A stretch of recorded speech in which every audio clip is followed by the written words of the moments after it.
বেলা দুপুর 1:50 আজকে বৃহস্পতিবার। রিক্সা চালকদের অবরোধের কারণে আজকে মহাখালীর এই চিত্র এবং এই অবস্থা বর্তমানে। সকাল 9টা থেকেই এই সময় পর্যন্ত তীব্র যানজট বা গাড়িগুলো কিন্তু টোটালি থেমেই আছে। মহাখালী রেলগেট রেল ক্রসিং অবরোধ করে মূলত তারা আন্দোলনগুলো করছে। এরই মধ্যে আমরা দেখতে পেয়েছিলাম এসকেএস টাওয়ার এবং রাওয়া কনভেনশন হলের যে নিচের অংশগুলো আছে এখানে তারা হামলা চালিয়েছে।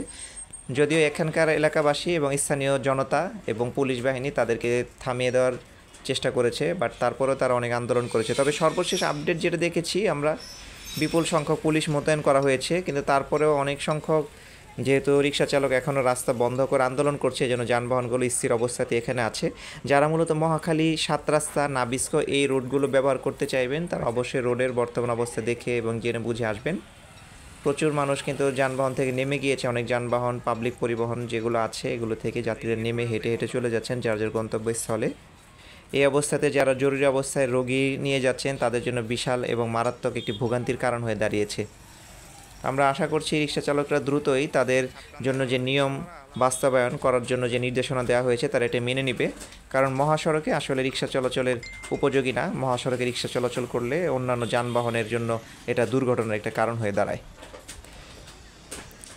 মহাখালী দক্ষিণপাড়া, রসুলবাগ এবং এই এরিয়াতে বর্তমানে এই অবস্থায় এই যানজট মোটামুটি 7 রাস্তা পার হয়ে মগবাজার পর্যন্ত চলে গিয়েছে, আর এদিক দিয়ে আমতলী কাকলি সিগন্যাল পার হয়ে গিয়েছে। যারা এদিকে আসবেন সময় নিয়ে আসবেন।